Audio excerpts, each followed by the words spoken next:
is exactly how you draw it up right there. Hell of a deal, man. Being down 10, and we did exactly what we said we were going to do. Right? We cut it to we cut it to a one-possession game at half, and we took the opening possession. We scored. And how about our defense in that second half?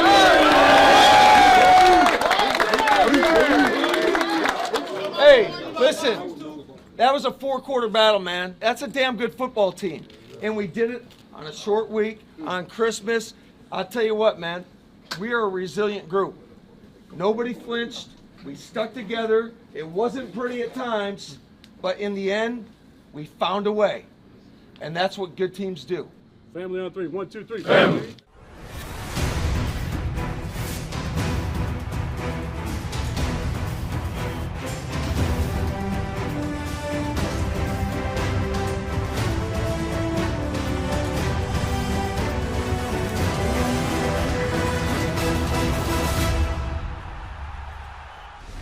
Hello and welcome to Total Packers with Matt LaFleur, Larry McCarren, along with the head coach of the Green Bay Packers.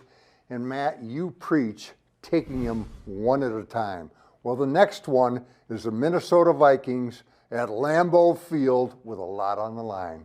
Oh, there certainly is, and we're going to need our fans to show up and be nice and loud and support us. The guys really feed off of that, but it's going to be a great challenge for us. This is a team that has shown their own resiliency and how they win. 11-0 in those one-score games throughout the course of the season, and have had some epic comebacks, obviously, and so it's going to be a great challenge for us. All three phases, we just got to be at our best. Let's move back to the Dolphins game and the way you won it. Coming from behind like you did, how can you use that as you move forward? Well, I think it just builds momentum, and I think momentum is a real thing, and our guys are feeling good. They're feeling energized. I think we've had great practices throughout the last few weeks, and we got to continue that. What was really impressive was the way you guys overcame adversity, gave up some explosive plays, had a botched fake punt, and you guys had a slew of injuries, but you overcame it all. Yeah, it was one of those grinded out wins. Certainly it wasn't pretty, but you don't get style points in this league. So you just got to find a way to do it. And I was really proud of our guys just kind of chipping away at that lead. And I think really the turning point of the game was that forced fumble by Jarran Reed right before the half, and be able to convert that into 3 points and then come out the second half and take the ball down and score. And then certainly those takeaways in the second half were absolutely huge. Matt, you shut out the Dolphins in the second half, and after struggling with their offense a little bit in the first, what changed? Was it schematic, attitude? What changed for you? Well, I think we just made some plays and capitalized on a few opportunities. I think after that first quarter, I think they had 170 yards or something like that of offense. So it wasn't necessarily the way we wanted to start, but a lot of times in this league, it isn't how you start, it's how you finish. 4 takeaways, and for the season, you are now dead even on the turnover table when it comes to ratio, and that's really the only stat that matters, and now you're back to even. Yeah, outside of winning and losing, but that plays a big part in it, and that's something that we were in a hole early in this year, and I think that's why we lost a lot of those games, in that rough stretch that we had, and why it's been different as of late is we've been taking care of the ball and getting those takeaways on defense. A number of young players got more playing time due to injuries. Did anybody jump out to you in their playing time? Yeah, I think a lot of guys. It was great to see Royce Newman get back in there. Did a fantastic job. Same with Darnell Savage, and I know he's not necessarily a young player, but I thought he played well. But it was great to see guys like Thump Gaines get in there and play meaningful snaps, not only on special teams, but also on the defense side of the ball. Offensively, you went for it on 4th down 4 times, made it 3 times, but going for it 4 times seems like a lot. Is that just a sign of the times that, hey, it's serious business and there's no tomorrow? Yeah, and a little bit the situation. A lot of those were 4th and shorts that we felt pretty confident in. Wish we could have converted every one of them, but no, I was proud of our guys, their ability to lock in and make some key plays. What'd you think when the crowd was chanting "Go Pack, Go" at the Dolphins' home stadium? Yeah, there's nothing more better than that. When you're on the road and we've got a large contingency of Packer fans, and that usually means good things are happening when we hear that chant. Thank you, Matt. Coming up, the big dog himself, Marcedes Lewis. Don't go away. Over the shoulder catch is made. Marcedes Lewis on his biggest play of the year. Being able to be accountable when your number is called, and being a guy that embraces the ugly, embraces the hard work, willing to sacrifice a little blood.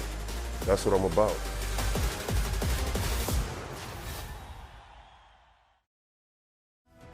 Total Packers with Matt LaFleur is brought to you by your local Chevy dealers, by Bell & Health, and by Johnsonville.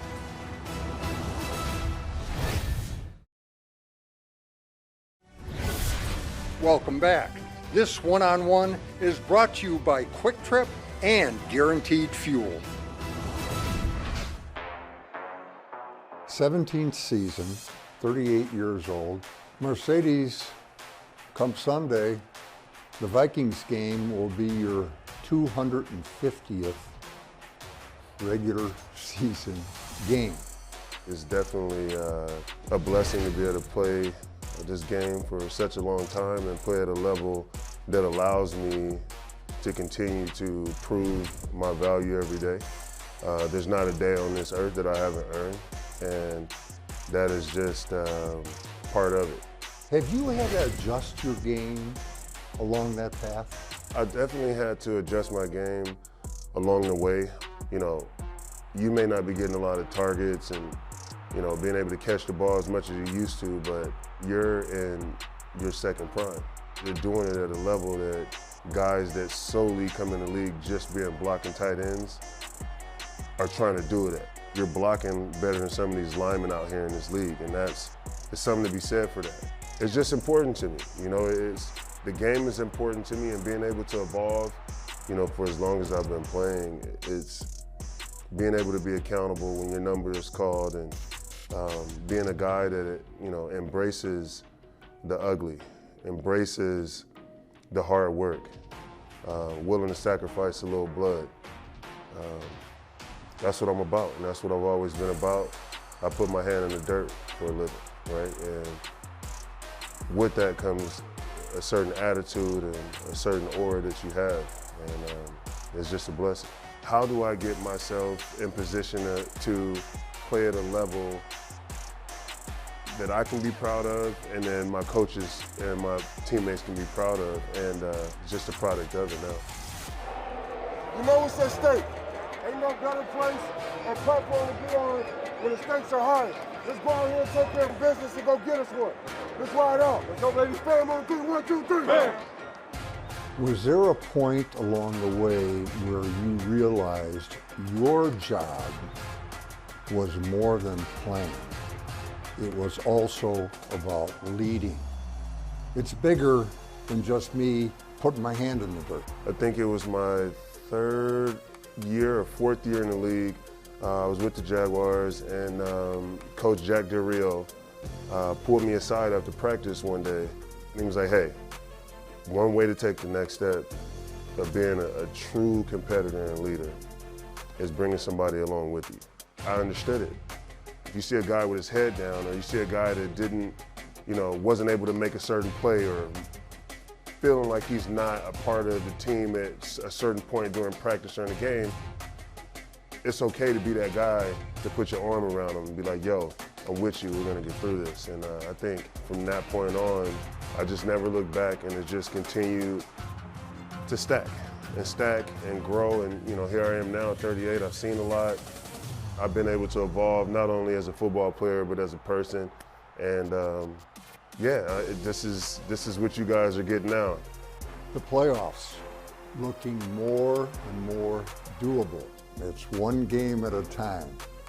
It's exactly that, is one at a time. I think in years previous, we were 13-3 and thinking ahead, right? And you saw where that got us.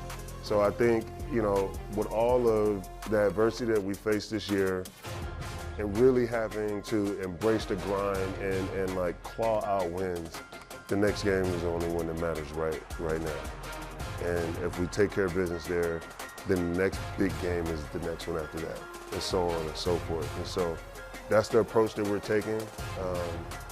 Every day we're earning it, getting better, and let's see where that leads us.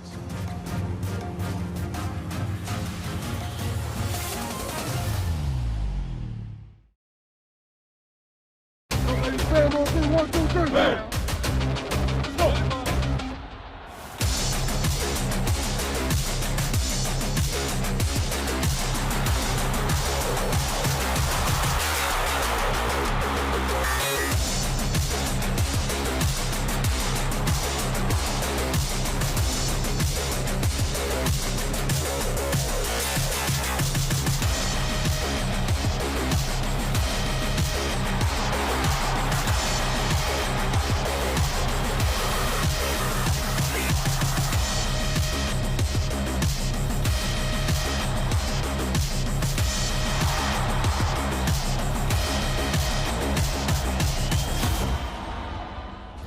Welcome back. This week's Chalk Talk is brought to you by Network Health. At Network Health, we do what's right, even when it's not easy. It's who we are. Health insurance is what we do. Jarran Reed, good player, good guy, and he just played his best game as a Green Bay Packer. Jarran was tough against the run, and once he gets his hands on a blocker and gets him under control, he does a great job of finding the football. And that makes him not just a block eater, but also a playmaker. Check it out. He's got that ball in his sights, and that's where it's gonna stay.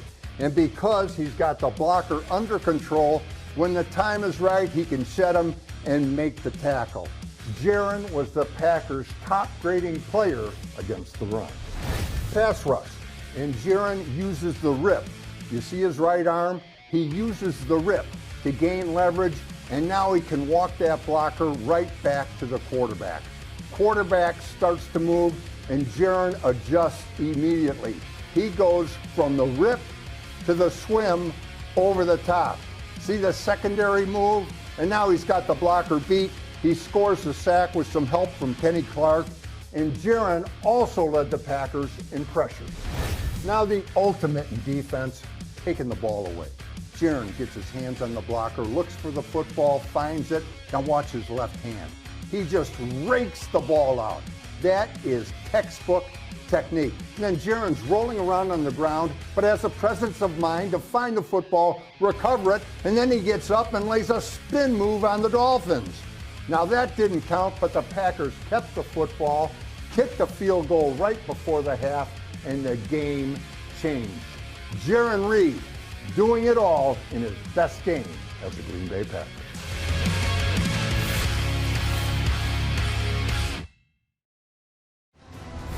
Total Packers with Matt LaFleur is brought to you by Network Health, by your Wisconsin Toyota dealers, and by Spectrum One.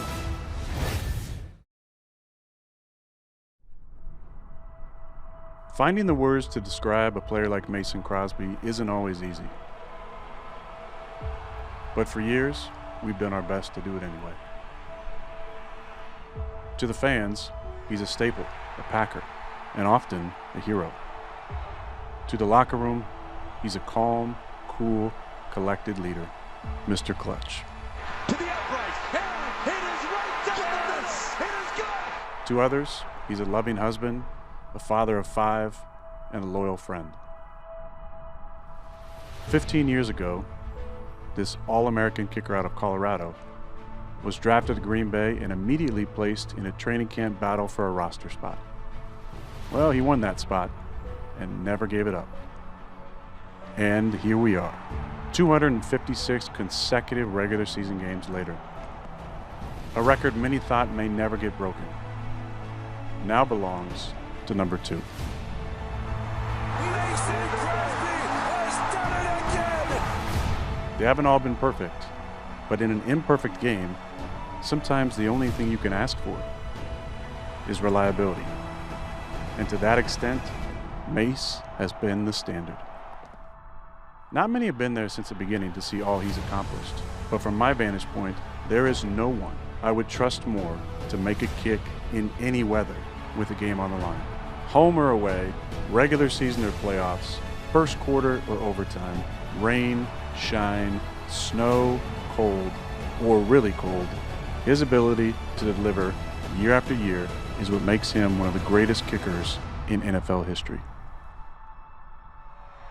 Mason Crosby has done it! 256 straight games, 16 seasons, clutch kick after clutch kick. The Packers' all-time leading scorer, and most importantly, a Super Bowl champion.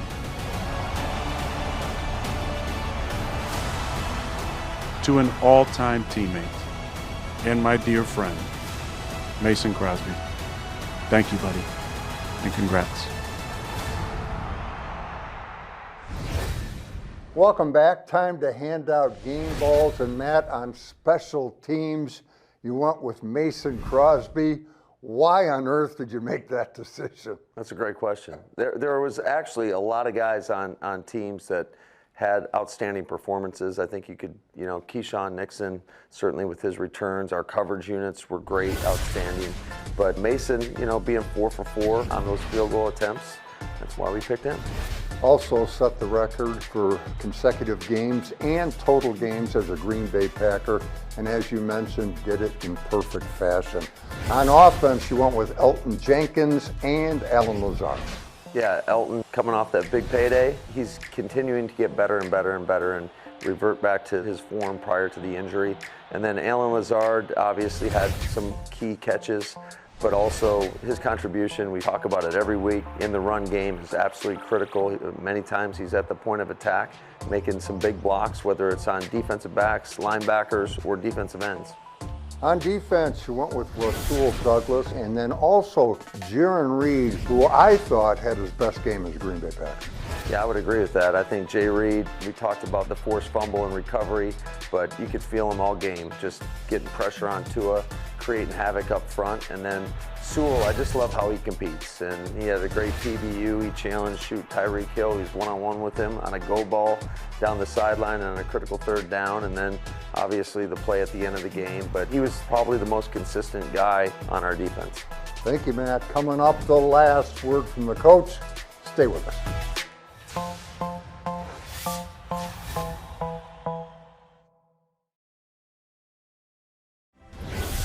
Welcome back.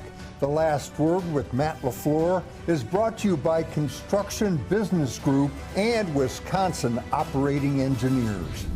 Welcome back. Time for the last word from the coach. And Matt, when I think of the Minnesota Vikings, I think of Justin Jefferson. What an outstanding year he's having. Yeah, he sure is. On pace to get close to 2,000 yards receiving. He's a guy that we're going to have to do a better job than we did in week 1 covering. And it's not just him. They've got a lot of weapons. Obviously, adding T.J. Hawkinson. I think Kirk's playing as good as anybody in this league. Dalvin Cook, always got to know where he's at. Adam Thielen. They got a lot of weapons. I think their offensive line is really strong. And then defensively, we got to do a great job of containing that pass rush. Thank you, Matt. Good luck against the Vikings, and thank you for watching. Until next time, take care and have a Happy New Year.